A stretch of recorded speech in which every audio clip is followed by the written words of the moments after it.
చిన్నప్పుడు ఒక యాడ్ ఉండేది లక్స్ సోపు. హ్మ్. లక్స్ సోప్ వాడితే సినీ తారలంత సౌందర్యం వచ్చేస్తది అని. హ్మ్. అది everybody knows it won't happen. హ్మ్. కానీ హోప్ అనేది దేన్నైనా నమ్మించేటట్టు చేస్తది. సో, అప్పుడు ఒక్కసారి ఇలాంటి డెసిషన్ తీసుకొని ఇలా లుక్స్ చేంజ్ చేద్దాం అంటే వచ్చిన అంటే పేషెంట్ అనాలి కూడా నాకు తెలీదు. క్లయింట్ ఎందుకంటే అనొచ్చు. అది ఇట్స్ నాట్ పేషెంట్ అంటే ఇట్స్ అబౌట్ ఏ క్లయింట్ అనొచ్చు. ఆ! ఆహా! క్లయింట్ అయిన తర్వాత ఎంత పర్సెంటేజ్ డిసప్పాయింట్ అవుతారు? అంటే ఆళ్ళు ఏదో ఎక్స్‌పెక్ట్ చేస్తారు. అవును. ఊహించేసుకొని ఆళ్ళు ఈస్ట్‌మన్ కలర్ కొడాకులో కళ్ళు కనేస్తారు. హ్మ్. నేను రేపటి నుంచి ఇలా కనిపిస్తాను. అసలు నేను రోడ్ మీదకెళ్తే అందరూ అన్ని పనులు ఆపేసి నన్నే చూస్తా ఉంటారు అవును. అనే ఎక్స్‌పెక్టేషన్ ఉన్నప్పుడు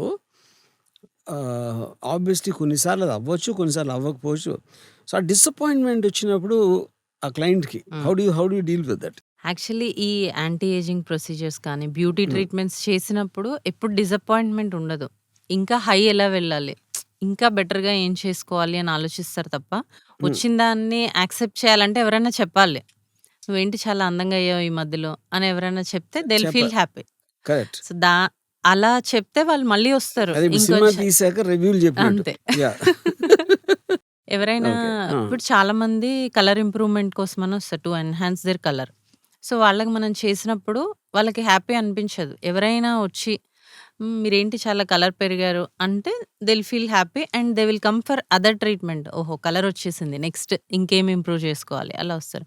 సో, యాంటీ ఏజింగ్ ట్రీట్మెంట్స్‌లో ఎప్పుడు డిసప్పాయింట్‌మెంట్ అనేది ఉండదు. ఇంకా వాళ్ళు ప్రోగ్రెషన్ చూస్తారనమాట ఇంకా. Keep on going up. Yeah! Yeah! అది.